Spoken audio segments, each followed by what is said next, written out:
Olá!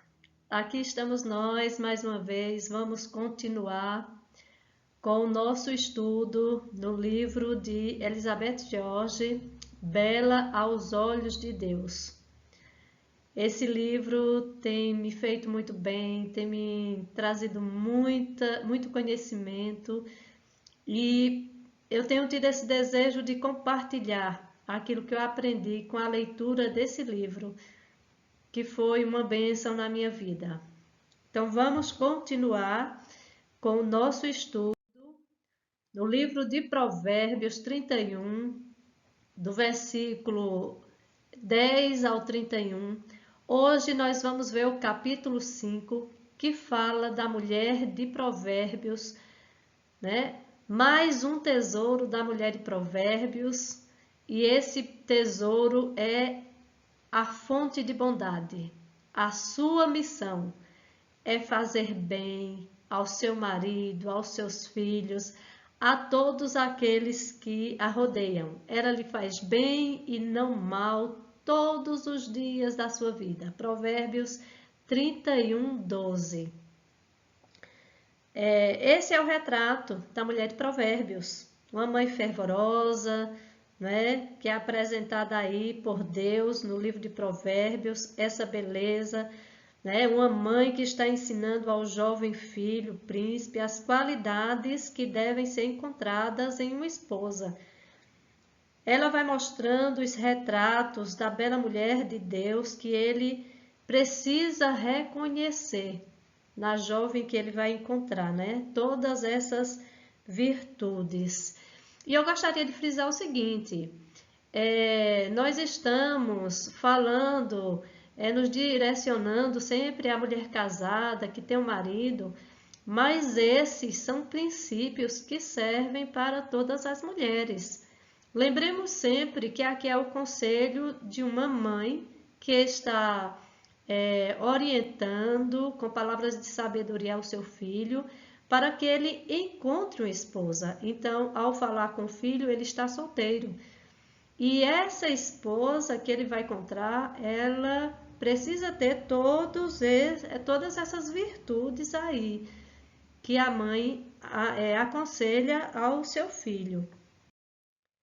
Então, a mulher de Provérbios, ela tem um coração de bondade, certo? A presença do bem é evidente e nós vemos aí no versículo 12 de Provérbios 31.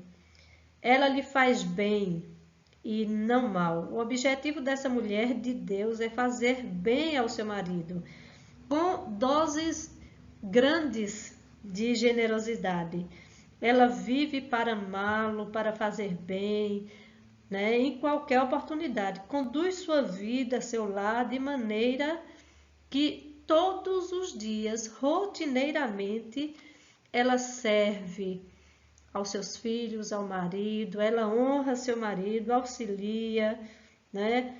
Facilita a vida dele. Por que não dizer mimar mesmo o marido, né? Essa mulher, a vida dela existe uma ausência do mal.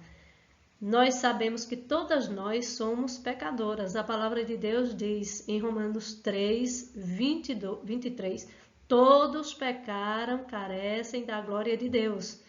Nós temos essa consciência de que somos pecadoras, nós sofremos tentações, nós somos provadas, mas nós lutamos, precisamos lutar contra o mal diariamente, diante de cada oportunidade, não cedermos ao egoísmo, ao ressentimento, à raiva, ao desentendimento, à discórdia. Então, nós lutamos contra essas coisas.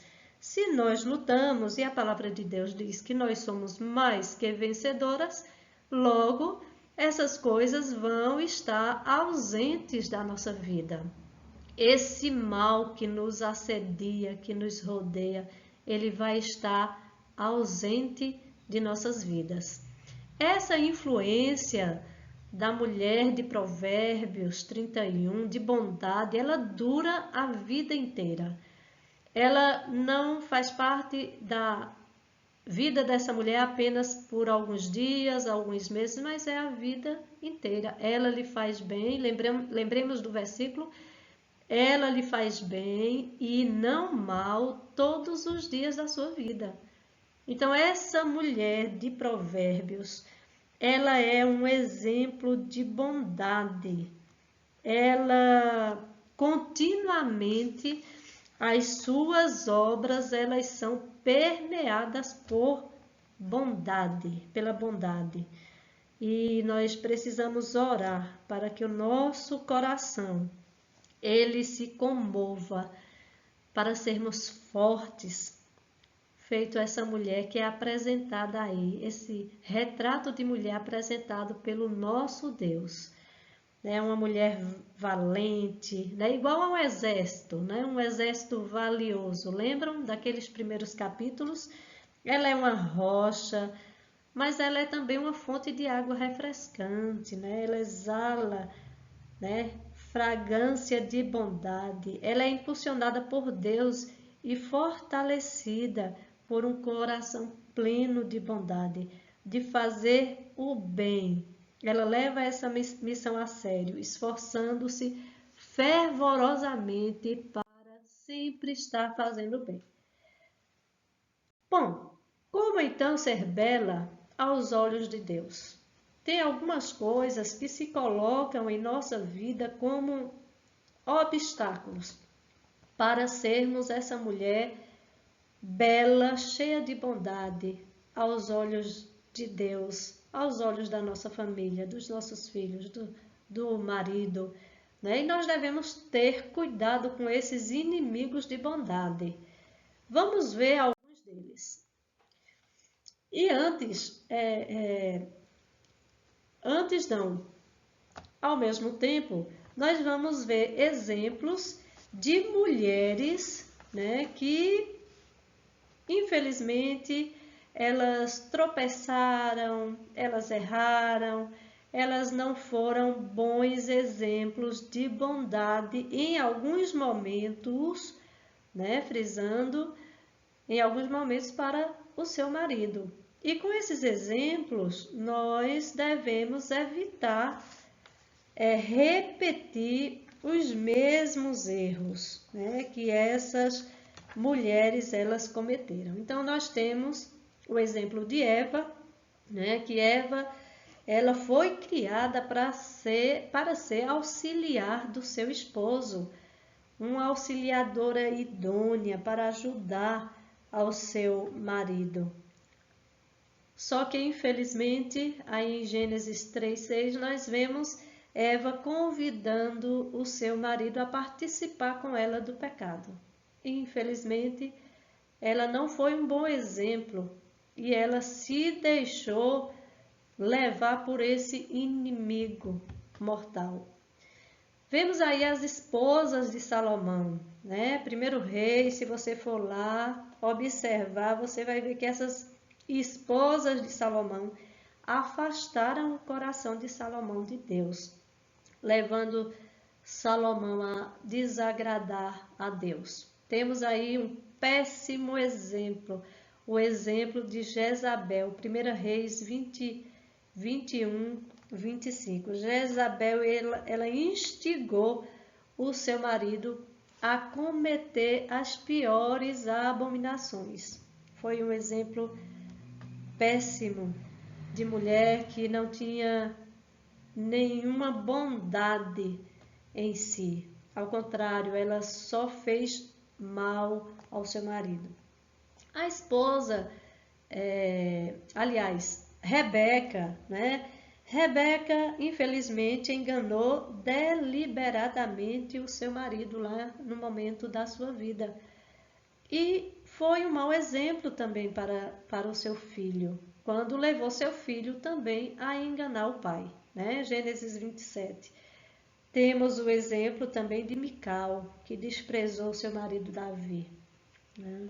Ela, ao invés de animá-lo, de acolhê-lo, ela desprezou Davi, 2 Samuel 6:16.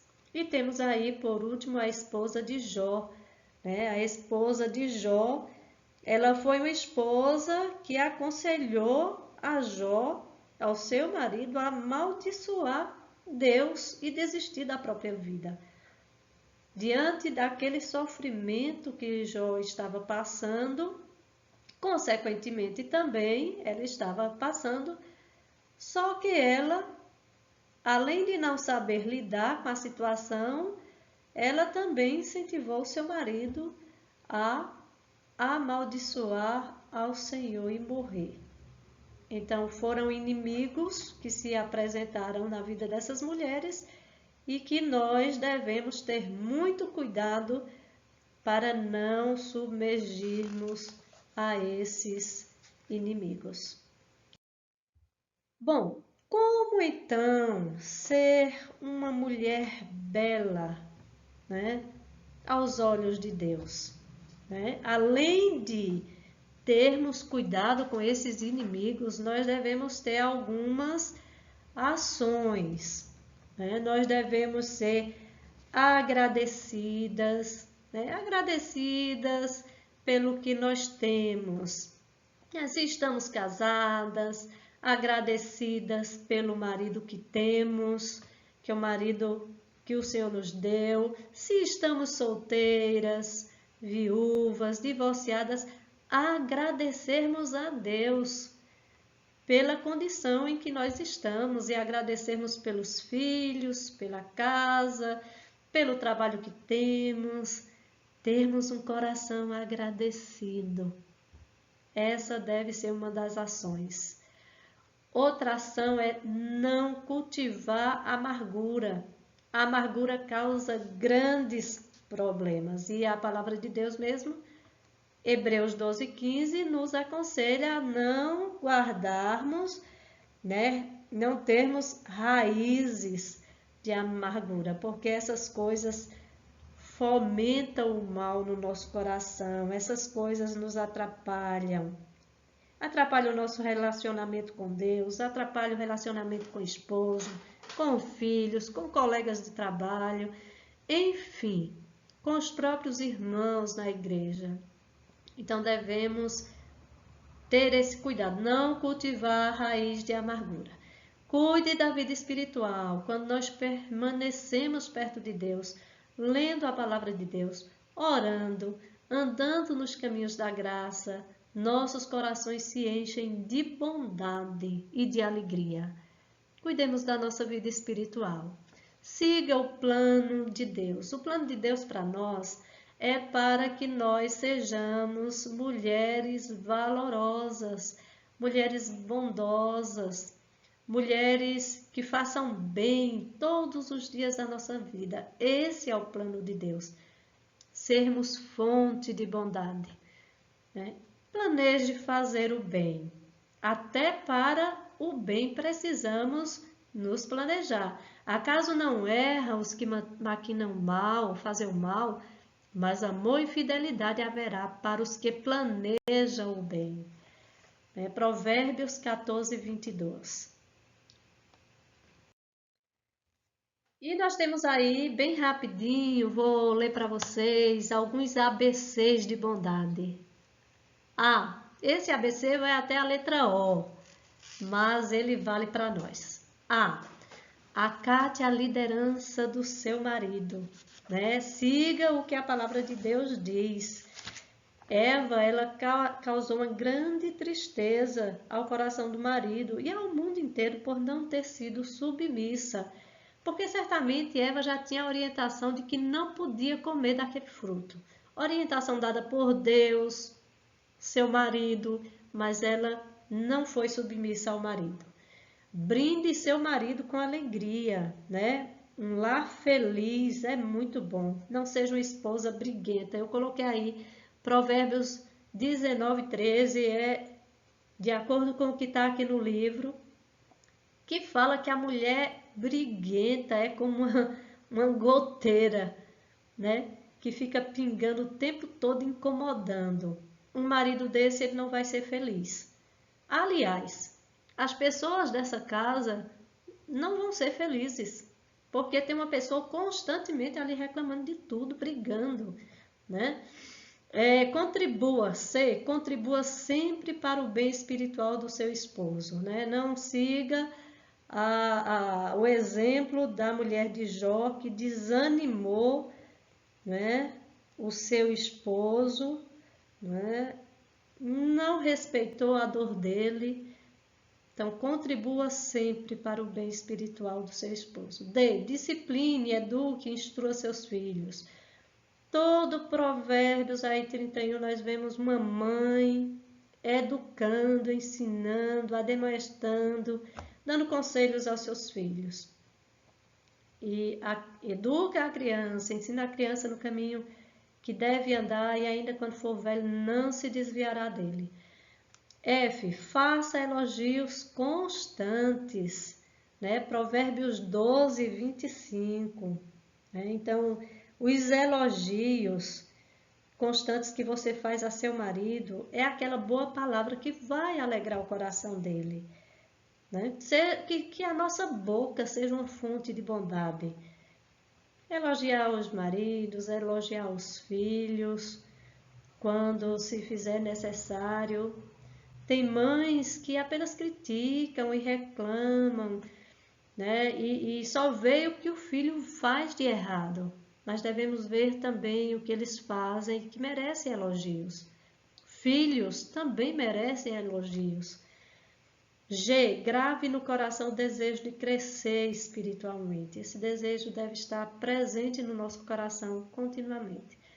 Habitue-se a demonstrar comportamento estável. Não seja aquela mulher inconstante, que um dia está bem humorada, sorridente, alegre, feliz, no outro dia está, né, mal-humorada, ranzinza. Então tem um comportamento instável. Então não seja essa mulher. Habitue-se a demonstrar um comportamento estável. Letra I. Inclua a oração como parte do seu ministério. Devemos ser mulheres de oração. Né? Não existe nada melhor para gerar bondade no nosso coração do que uma vida de oração. Né? Orar por nós mesmas e orar pelo marido. Aquelas que têm marido, ore pelo seu marido. Letra J. Jamais cobice o que os outros possuem. Não fique comparando seus filhos aos filhos dos outros. Não fique comparando seu esposo ao esposo dos outros. Sua casa à casa dos outros. Seus móveis, seu carro. Não, seja agradecida com o que você tem. Não cobice o que é do outro. Lembre-se de agradar seu esposo sexualmente. Né? Isso aí é uma orientação bíblica, né? Provérbios 5, 18 a 19. Satisfaça seu marido em todo o tempo. Letra M. Mantenha controle das despesas de casa. Nós já vimos em capítulos anteriores que essa liderança da vida financeira de casa não é apenas do marido. E se a gente for observar, é muito mais da esposa do que do marido. Então, lembre disso. Uma situação financeira estável, ela contribui para um lar feliz. Letra N. Nunca se esqueça de incentivar os sonhos do seu marido. Não esqueça, alimente as chamas, as aspirações pessoais que o seu marido tem. E por último, letra O, organize suas ideias e mãos à obra, certo? Então, essa bela mulher de Provérbios, ela deve ser um desejo de cada uma de nós. Hoje foi um pouquinho mais demorado, porque o capítulo exigia isso, o capítulo era um pouquinho mais longo, mas eu acredito que vai ser de grande valia para a vida das mulheres que estão aqui ouvindo esse compartilhar do livro de Elizabeth George. Então, minhas queridas, Até o próximo capítulo, se Deus quiser.